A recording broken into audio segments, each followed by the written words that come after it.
You don't need to go to Niagara Falls when you can eat some Brian balls. What's going on, NASCAR diecast collectors and diecast reviewers on YouTube? This is the Virgin Brian here, and welcome back to another Wave 10 NASCAR Authentics diecast review on my YouTube channel. Today we'll be reviewing yet another exclusive car from NASCAR Authentics for Wave 10 of 2018, and it is going to be on, you know who it is if you guys are a big Ford fan.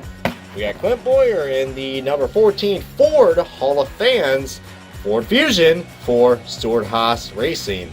So if you guys are a big fan of Ford, this is going to be one hell of a diecast review. And if you're like me that, could really care less about Ford, as they are probably my least favorite manufacturer, then either way, this is going to be one hell of a review to one diecast review, as I'm showing my displeasure of the Ford car as I'm like throwing it at the camera toward you guys. So silly me. But really nice looking car that we got going on here, even though it is an exclusive. This is probably going to be one of those schemes that's very underrated, but it is pretty cool that we got a Clint Bowyer car that's not a Ford, well, not a Haas car for once, so that's pretty cool. But there's the back if you guys want to see that, as we're going to go ahead and start the unboxing and the diecast review of the Hall of Ford Fans car.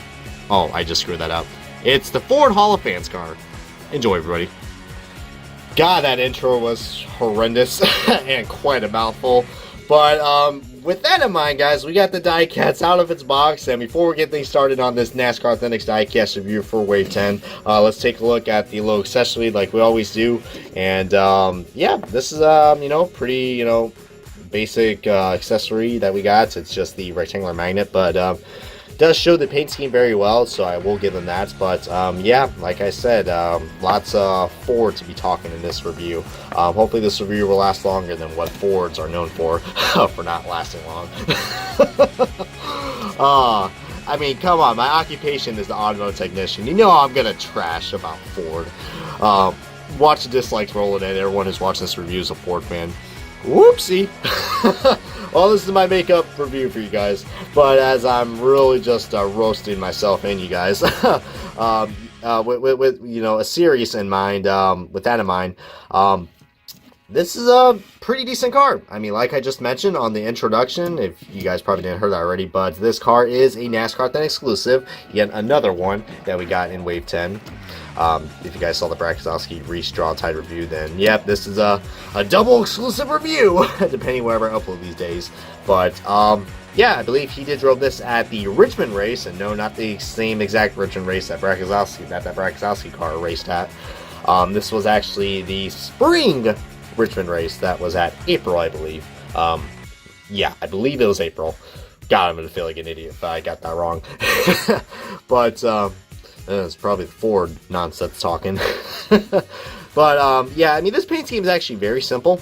But I mean, I think it was actually kind of cool that Ford actually decided to recognize his fans, which didn't realize that they had that much fans.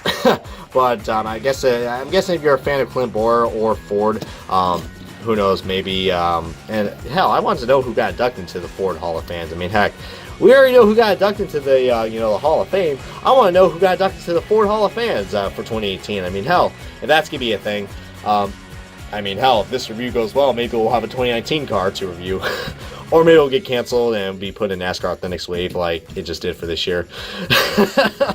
But you guys take a look. This is actually after his first win, which was at Martinsville for Stewart-Haas Racing. So pretty cool that they had that sticker right there. So you can definitely tell it was at the Richmond race, because that was the next race after that. So who would have thought that? But I can't. This is actually a really decent car, but there's not really much to talk about it. But I'm just gonna drag on and on about this Ford car, aren't I? Let's play a game. How many times can you see the word Ford on this car? I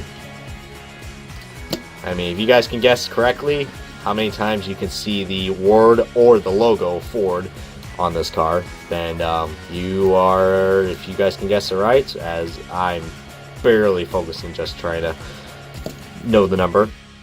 So, definitely comment below if you guys want to play that little game. But, without that in mind, let's go ahead and start the diecast comparison, which it's not going to be a Haas car, but it's actually going to be another Ford car for Clint Bowyer. And what better way to have his Don's throwback car to compare in this comparison, guys? Kind of random, but it is a Clint Bowyer Ford car. So I mean, but not really the best comparison. I mean, I'm sure some people are going to love the top the Johnson throwback car a lot more than this basic Ford Hall of Fans car. But who knows? There could be that one person out there be like, ooh, I like the bottom one more. But yeah, is the logo crooked on that? Looks like it's slightly slanted bow well. But yeah, pretty noticeable difference. Is it just me, or just, I don't know, the Ford Hall of Fans car kind of reminds me of the Mobile 1 car a little bit. Like, maybe just the white 14 a little bit. It just, I don't know, this feels like a Tony Stewart car. It looks like a Tony Stewart car, but it's not. It's Clint Bowyer. I don't know, I think I'm just, I don't know, I think I'm losing my mind just seeing this car, because, I'm reviewing a Ford car, God forbidden. Heck, there's a lot of Fords in this wave as well. My worst nightmare has come to life. But on a serious note, guys, I mean, if you guys are a big fan of Clint Bowyer and Ford, God, I don't know how much more I can say that F word, man. Hell. I mean, there could be another 4-letter F word that I can say, but, you know, that would be quite explicit for you guys. So, yeah, the Ford Hall of Fans car, all I can say is, you know, it's a very underrated car. Some people might not like it. Some people might pass on it. But to tell you guys, it is a NASCAR Authentic exclusive, and it was canceled. So if that encourages you guys to go and buy this car, then go and buy it. If not, then it's not really a big loss, but it is an exclusive car.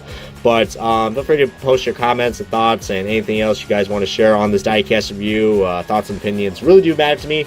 And this is Original Bright. Thank you guys so much for watching, and I will catch you guys on yet another Wave 10 NASCAR Authentics diecast review.